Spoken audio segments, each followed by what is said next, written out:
বিজেপির প্রতিষ্ঠা দিবসকে সামনে রেখে সোমবার 13 প্রতাপগড় মন্ডলের উদ্যোগে ঋষি কলোনিতে জনসম্পর্ক অভিযানে সামিল হন প্রদেশ বিজেপির সভাপতি রাজীব ভট্টাচার্য। সঙ্গে উপস্থিত ছিলেন সদর শহর জেলার সভাপতি অসীম ভট্টাচার্য, আগরতলা পুর নিগমের ডেপুটি মেয়র মনিকা দাসদত্ত, মন্ডল সভানেত্রী সহ আরও অনেকেই। পরবর্তী সময় সাংবাদিকদের মুখোমুখি হয়ে রাজীব ভট্টাচার্য বলেন, 1980 সালের 6 এপ্রিল ভারতীয় জনতা পার্টির প্রতিষ্ঠা হয়। 2025 সালে 6 এপ্রিল তার 46তম প্রতিষ্ঠা বার্ষিকী উদযাপন করা হয়। রাষ্ট্রীয় নেতৃত্বদের আদেশে প্রতিষ্ঠা দিবসকে সামনে রেখে বিভিন্ন কর্মসূচি হাতে নেওয়া হয়েছে।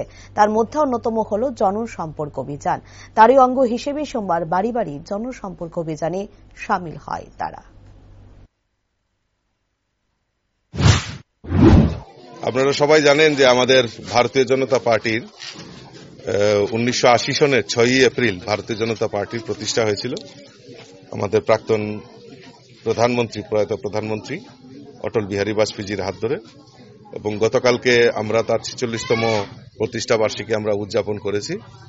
তো আমরা আমাদের যে রাষ্ট্রীয় নেতৃত্ব ওনারা সিদ্ধান্ত নিয়েছেন যে এই প্রতিষ্ঠা দিবসকে সামনে রেখে বিভিন্ন কর্মসূচি আমাদের নেওয়া হয়েছে। তার মধ্যে একটা বিশেষ সেটা হলো জনসম্পর্ক। এই জনসম্পর্কের মাধ্যমে বেনিফিশিয়ারি যারা ভারতীয় জনতা পার্টির নেতৃত্বে সরকার প্রতিষ্ঠার পর দেশের যশস্বী প্রধানমন্ত্রী নরেন্দ্র মোদীজি মানুষের জন্য যে কাজগুলি করছেন, এবং আমাদের রাজ্যের সরকার মাননীয় মুখ্যমন্ত্রীর পৌরোহিত্যে যে মানুষের জন্য কল্যাণমুখী যে কর্মসূচিগুলি করছেন সেগুলি কিভাবে বাস্তবায়িত হচ্ছে এবং সঠিকভাবে মানুষের কাছে পৌঁছছে কিনা সেইগুলি নিয়ে জনসম্পর্ক করার জন্য একটা কর্মসূচির আহ্বান করা হয়েছিল, এবং আজকে থেকেই তার শুভ সূচনা হয়েছে।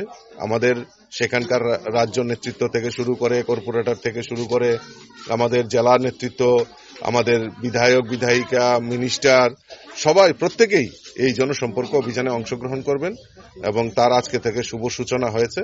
তো তারই অঙ্গ হিসাবে আজকে আমি 13 প্রতাপগড় এলাকার ঋষি কলোনি এলাকায় আমরা এখানে সমবেত হয়েছি, এবং বাড়ি বাড়ি তাদের অভাব অভিযোগ বা তারা কি পেয়েছে বেনিফিশিয়ারি সেই সম্পর্কে তাদের সঙ্গে আলাপ আলোচনা।